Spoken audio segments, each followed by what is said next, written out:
tá pelando esse café, porque a temperatura hoje aqui vai subir. O duelo de hoje, de um lado, a gente tem Gladiador, de 2000, dirigido por Ridley Scott.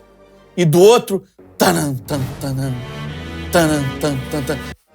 Napoleão, de 2023, dirigido por Ridley Scott. Quem você aposta?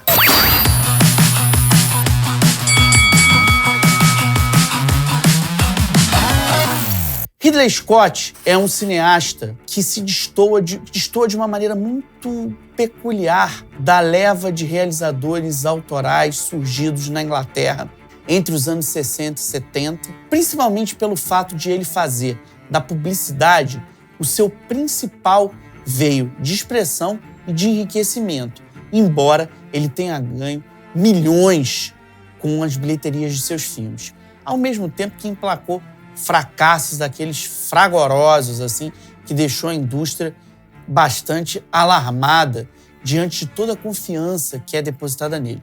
Mesmo assim, o Ridley Scott é um signo de fazedor de milhões. Acho que é importante a gente dizer que o cinema inglês emplacou algumas vozes politicamente muito marcantes na virada da década de 60, principalmente Ken Loach, Mike Leigh e, numa terceira posição híbrida da televisão e da telona, Stephen Frears. Já o Ridley Scott, ele tem uma carreira muito mais associada aos grandes estúdios americanos do que a sua gênese europeia, do que a velha Inglaterra, de onde ele vem. E vale lembrar que seu irmão, Tony Scott, fez também uma carreira de bastante relevo ali ao lado dele, tendo emplacado alguns filmes marcantes, como Fome de Viver e o primeiro Top Gun, ainda nos anos 80, com Tom Cruise. Tom Cruise que fez a lenda com Ridley. Sir Ridley tem uma estética da grandiloquência. Gosta muito de sequência de batalhas e conseguiu emplacar pelo menos 3 filmes que fazem dele um cineasta marcante, não só para os padrões comerciais, mas para os padrões estéticos. Blade Runner, Alien, o Oitavo Passageiro, lá de 1979, e Thelma e Louise, que é um marco das narrativas feministas que desafiavam um status quo muito controlador, muito sexista daquela época. Geena Davis e Susan Sarandon fazendo um duo muito singular. Mas o Ridley Scott costuma ser mais lembrado por seus filmes que têm um tom de ação. Ele passou por momentos um pouco difíceis nos anos 90. Tormenta, que é um filme dele de 95, considerado um grande flop, que tem o Jeff Bridges no currículo, talvez seja um dos trabalhos mais autorais da sua carreira e de maior risco, de maior ousadia. Justamente nesse momento que ele está vivendo uma safra de altos e baixos, tinha feito G.I. Jane com a Demi Moore, Até o Limite da Honra em português, ele resolve ressuscitar um filão cinematográfico, o Peplum. Peplum são os filmes de gladiador, que se tornaram emblemáticos, sobretudo na Itália, mas tiveram seu quinhão de força também nos Estados Unidos, vide Spartacus, de Stanley Kubrick. Aliás, de uma certa forma, o Ridley está sempre querendo brincar de Kubrick, querendo se aproximar da sombra desse cineasta que é um dos maiores realizadores, dos maiores contadores de histórias que o mundo já conheceu e que teve uma estética muito diversificada, apostas em gêneros distintos e narrativas muito distintas, mas sempre trabalhando com modos de olhar, modos de reação do abismo da condição humana, sempre numa perspectiva muito nietzschiana, que a gente encontra no Kubrick como um chamariz. Isso de 2001, Lolita, Doutor Fantástico, Nascido para Matar, em todo Barry Lyndon, De Olhos Bem Fechados. Nada do Ridley Scott chegou a essa profundidade filosófica, embora Blade Runner tenha seu quinhão de reflexão bastante profunda, tá? Os grandes fãs vão talvez chiar aqui, mas a maneira como ele trabalhou a narrativa do Philip K. Dick, fazendo uma grande resenha da alma humana e da percepção da finitude marcou ali a década de 80 de uma maneira muito radical, não apenas do ponto de vista reflexivo, comportamental, mas também do ponto de vista técnico. A ficção científica jamais se recuperou do ponto de vista da plástico do Blade Runner.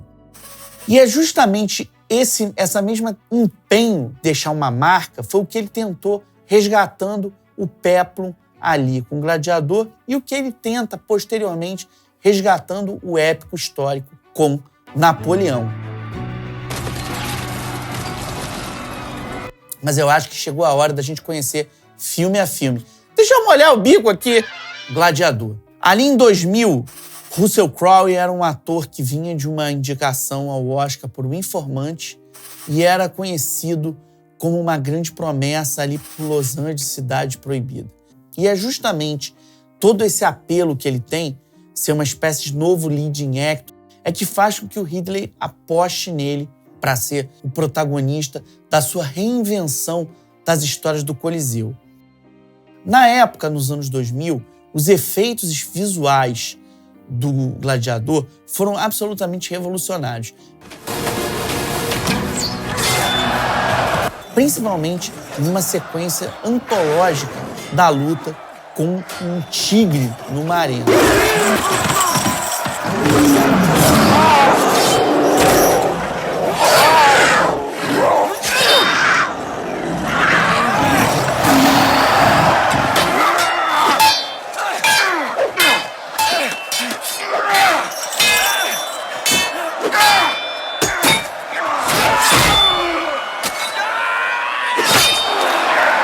Napoleão é um filme que pode ser considerado um grande problema para muitos, mas um grande deleite para outros.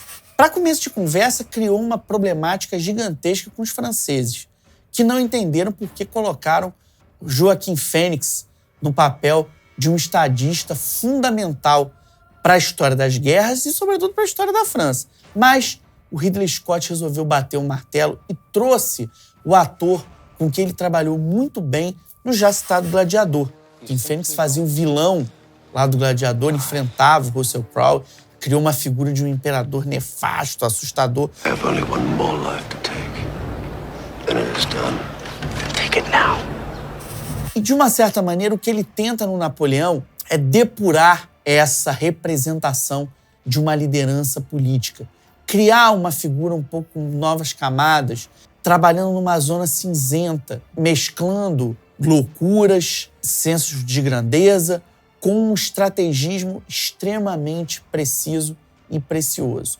E Vanessa Kirby é uma atriz que dá um tom potente, vivendo a figura política que é o grande foco amoroso de Napoleão e, de uma certa maneira, dá um tom de humanidade a um líder guerreiro. That I've ever loved and given all that I've conquered.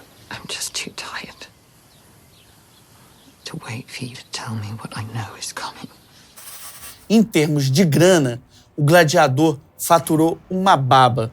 Foram 465 milhões de receita. E Napoleão beirou ali uns 220 mil. Só que, segundo as más línguas, seu orçamento foi de cerca de 200 milhões. Ou seja, ele sequer empatou os custos. Acho que chegou a hora do nosso momento. Tanana. Bom, eu não sei qual a opinião de vocês, mas fazendo uma avaliação do que cada filme desse representa, o ganhador é Gladiador.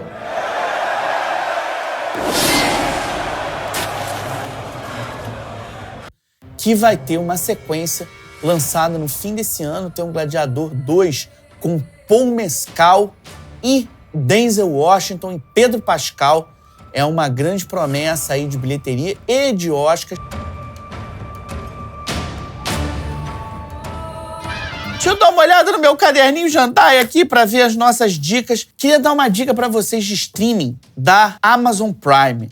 Vocês sabem que o Monstro do Pântano, versão do herói da DC Comics, o anti-herói da DC Comics, feito por Wes Craven, realizador, criador, pai da Hora do Pesadelo, tá ao alcance de um clique. Então, deem uma olhada lá na Amazon Prime. E, se você gosta de gibi, por favor, não deixa de acompanhar a saga que a Panini está lançando, Império de Star Wars, tendo Darth Vader como protagonista. É um dos melhores lançamentos que a Panini já fez, trazendo o melhor do material em quadrinhos que antes a Marvel, depois a Disney compilou de Guerra nas Estrelas em forma de HQs. Falando em diretores de verve autoral, o 7x7 está cheinho.